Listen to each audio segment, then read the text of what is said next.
اعوذ باللہ من الشیطان الرجیم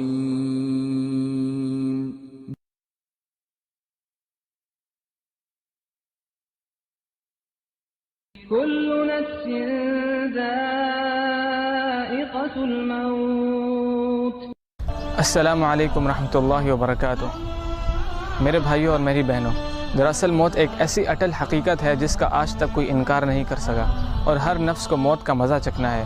جس طرح اللہ تعالیٰ ارشاد فرماتے ہیں کل نفس ذائقۃ الموت وإنما توفون أجوركم يوم القيامة فمن زحزح عن النار وأدخل الجنة فقد فاز وما الحياة الدنيا إلا متاع الغرور۔ سورہ آل عمران آیت نمبر 185۔ ہر جان موت کا مزہ چکھنے والی ہے، اور قیامت کے دن تم اپنے بدلے پورے دیے جاؤ گے۔ بس جو شخص آگ سے ہٹا دیا جائے اور جنت میں داخل کر دیا جائے، بے شک وہ کامیاب ہو گیا، اور دنیا کی زندگی تو صرف دھوکے کا سامان ہے۔ پیارے بھائیوں اور قابل احترام بہنوں، یہ دنیا دارالعمل ہے اور آخرت دارالجزا۔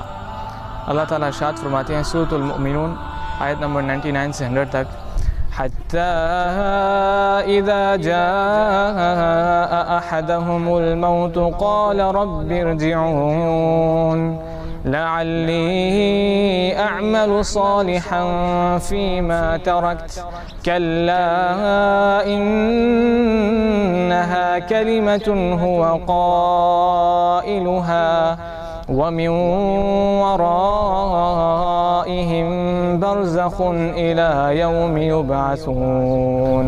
یہاں تک کہ جب ان میں سے کسی کو موت آنے لگتی ہے تو کہتا ہے اے میرے پروردگار، مجھے واپس لوٹا دے کہ اپنی چھوڑی ہوئی دنیا میں جا کر نیک اعمال کر لوں۔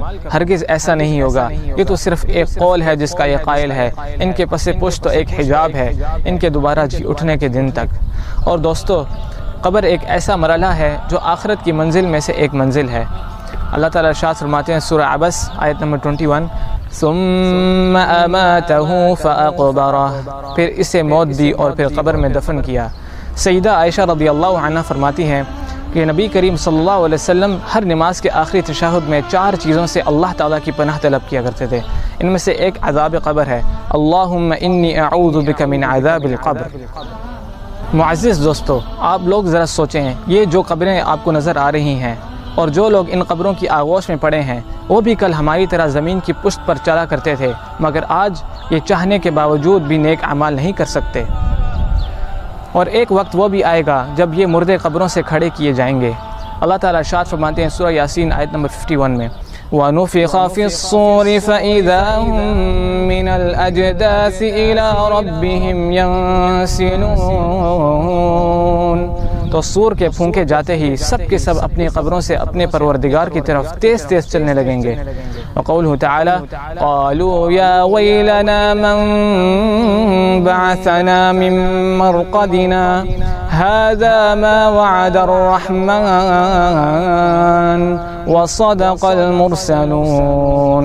کہیں گے ہائے، ہمیں ہماری خوابگاہوں سے کس نے اٹھا دیا؟ یہی ہے جس کا وعدہ رحمان نے دیا تھا اور رسولوں نے سچ کہہ دیا تھا۔ قوله تعالی إن كانت إلا صيحة واحدة فإذا هم جميع لدينا محضرون۔ سورہ یاسین آیت نمبر 53۔ یہ نہیں ہے مگر ایک چیخ کہ یکایک سارے کے سارے ہمارے سامنے حاضر کر دیے جائیں گے۔ اللہ تعالیٰ ارشاد فرماتے ہیں سورہ یاسین آیت نمبر 54، یوم لا تظلم نفس شیئا ولا تجزون الا ما کنتم تعملون۔ بس آج کسی شخص پر کچھ بھی ظلم نہ کیا جائے گا اور تمہیں نہیں بدلہ دیا جائے گا مگر صرف انہی کاموں کا جو تم کیا کرتے تھے۔ رسول اللہ صلی اللہ علیہ وسلم نے فرمایا لذتوں کو مٹانے والی چیز یعنی موت کو کثرت سے یاد کیا کرو۔ ایک انصاری نے عرض کیا یا رسول اللہ، مومنوں میں سے سب سے زیادہ عقل مند کون ہے؟ آپ صلی اللہ علیہ وسلم نے ارشاد فرمایا جو موت کو زیادہ یاد کرتا ہو اور موت کے بعد آنے والے وقت کے لیے اچھی تیاری کرتا ہو، وہ سب سے زیادہ عقل مند ہے۔ رسول اللہ صلی اللہ علیہ وسلم نے فرمایا اگر تم وہ باتیں جان لو جو میں جانتا ہوں تو تم ہنستے کم اور روتے زیادہ، بستروں پر بیویوں سے لطف اندوز نہ ہو سکتے اور اللہ کی پناہ طلب کرتے ہوئے میدانوں کی طرف نکل جاتے۔ یہ باتیں سن کر، قبر کی سختیوں اور آخرت کے مراحل کو سن کر حضرت ابو ذر کہتے ہیں کاش میں ایک درخت ہوتا جو کاٹ دیا جاتا۔ حضرت انس سے روایت ہے کہ نبی صلی اللہ علیہ وسلم نے فرمایا اگر مجھے یہ خدشہ نہ ہوتا کہ تم اپنے مردے دفن کرنا چھوڑ دو گے تو میں اللہ تعالیٰ سے دعا کرتا کہ وہ تمہیں عذاب قبر کی آوازیں سنا دے۔ حضرت ابو ہریرہ رضی اللہ عنہ سے روایت ہے کہ نبی صلی اللہ علیہ وسلم نے فرمایا آدمی جب قبر میں دفن کیا جاتا ہے تو فرشتے سر کی طرف سے عذاب دینے کے لیے آتے ہیں تو تلاوت قرآن اسے دور کر دیتی ہے، جب فرشتے سامنے سے آتے ہیں تو صدقہ خیرات اسے دور کر دیتا ہے، اور جب پاؤں کی طرف سے فرشتہ آتا ہے تو مسجد کی طرف چل کر جانا اسے دور کر دیتا ہے۔ میرے محترم بھائیوں اور بہنوں، میت کے ساتھ 3 چیزیں جاتی ہیں، 2 واپس آ جاتی ہیں اور میت کے ساتھ ایک ہی چیز رہ جاتی ہے۔ میت کا اہل و عیال، مال اور اعمال اس کے ساتھ جاتے ہیں، اس کا اہل و عیال اور مال واپس آ جاتا ہے، صرف اس کے ساتھ اس کے اعمال رہ جاتے ہیں۔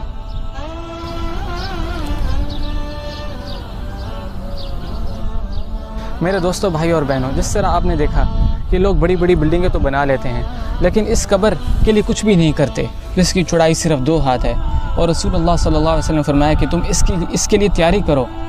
لوگ آج اپنی پوری زندگیاں جاب، سیلری، اس چیز کو مقصد بنا لیتے ہیں جو کہ یہ ہماری صرف ضرورت ہے، ہمارا مقصد نہیں ہے، اور ہمیں اس لیے اس قبر کی تیاری کے لیے نماز کی پابندی، روزہ، زکوٰۃ، حج اور اللہ کی راہ میں خوب خرچ کرنا چاہیے۔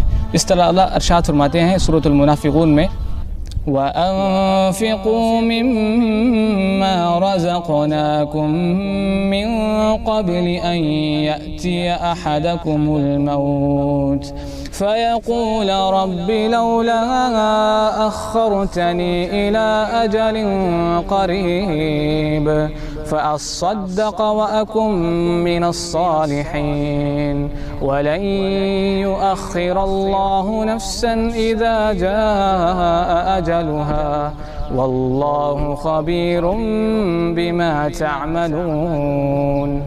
ترجمہ: اور ہم نے جو مال تمہیں دے رکھا ہے اس میں سے خرچ کرو اس سے پہلے کہ تمہیں موت آ جائے اور تم یوں کہنے لگو کہ اے میرے پروردگار، تو ہمیں تھوڑی سی مہلت کیوں نہیں دیتا کہ ہم دنیا میں واپس جائیں اور صدقہ کریں اور نیک لوگوں میں سے ہو جائیں۔ آگے اللہ ارشاد فرماتے ہیں کہ جب کسی کا مقررہ وقت آ جاتا ہے تو پھر اس سے ہرگز مہلت نہیں ملتی، اور جو کچھ تم کرتے ہو اللہ اس سے بخوبی باخبر ہے۔ وآخر دعوانا ان الحمد للہ رب العالمین۔